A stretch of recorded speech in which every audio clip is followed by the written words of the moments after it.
Is your team struggling with the 1071 application coverages? Hi there, this is Jerod with Bankers Compliance Consulting.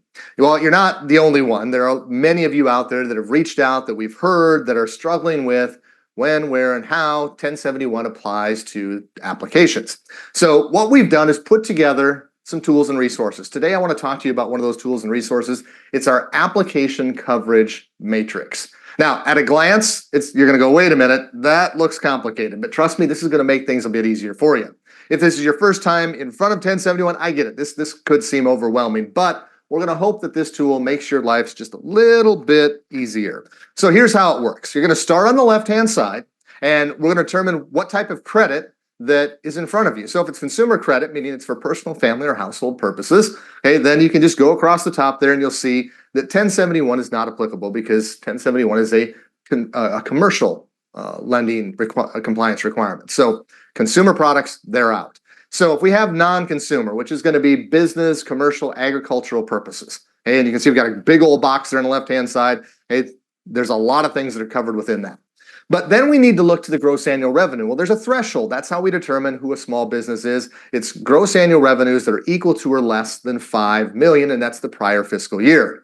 Then there's a couple things that we just throw out. We're going to throw out nonprofits. We're going to throw out foreign businesses. Once we cut through all that, then the real discussion surrounds collateral.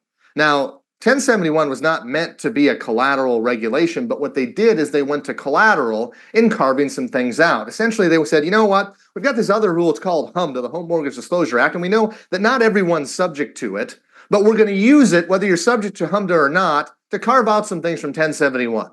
And you won't report those, again, whether you're a HMDA reporter or not. And that's stuff that we cover in depth in our trainings. And I'll talk to you more about those trainings here in a bit. But back to the tool.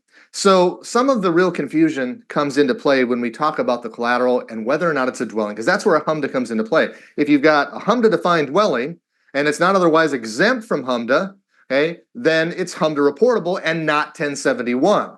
Well, if you're a HMDA bank, you might know some of those rules, but if you're not a HMDA bank, that's going to be like, whew, I have no idea, right? And so this tool should help us out in that respect as well. So if we go over to that column kind of in the middle there, it's the collateral column, and we jump down to dwelling secured. From there down is really where this tool should help us in understanding what's 1071 reportable because it's HMDA, even if you're not a HMDA reporter, or what's carved out by HMDA. You've got a dwelling, but HMDA says, no way, we don't want it. And so it sends it back to 1071 because it's business or agricultural credit. And so if you look, we've got on the credit request column, that's going to kind of be the determining factor in most cases. Hey, whether or not it's a purchase, that would make it HMDA. Refinance, that would make it HMDA. Home improvement, that would make it HMDA. And you kind of go down the row here, but then there's things that make it not HMDA that put it, again, back in 1071's camp. So this tool should hopefully help us with those exclusions from 1071 that were put in place because it's HMDA, but then HMDA sends them back to 1071 because HMDA has exclusions. Okay? Not a plain English way to write a regulation, but hopefully this matrix, this tool here, is the plain English way of dealing with it and making things a little bit easier for you all to understand. Now, one of the things that we have in the form of training is our 1071 Thought Leadership Implementation and Planning Group. Okay, many of you likely are members. For those of you that are not, I encourage you to check out the membership benefits, like early access to tools like this, training, in-depth analysis. We're able to cover things at a level in that membership group that we can never get to in a 2-hour, 4-hour, even a 6-hour webinar. Things like just the topic in front of you. That would take a whole session of that membership group, where in a webinar, we might be able to spend about 20, 30 minutes on it, and we got to move on because we get to other things as it relates to 1071.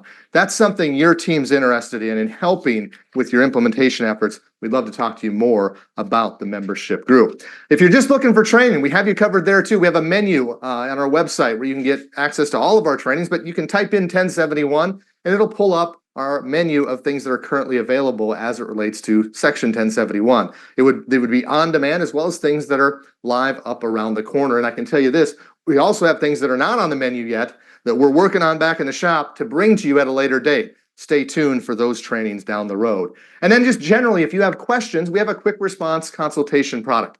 where you can call us and we can talk shop, and it's, pay as you go kind of thing. So if you're looking for a 1071 solution, and we've got several things on the menu, I encourage you to reach out and talk to us. We'd love to help your team find an implementation solution.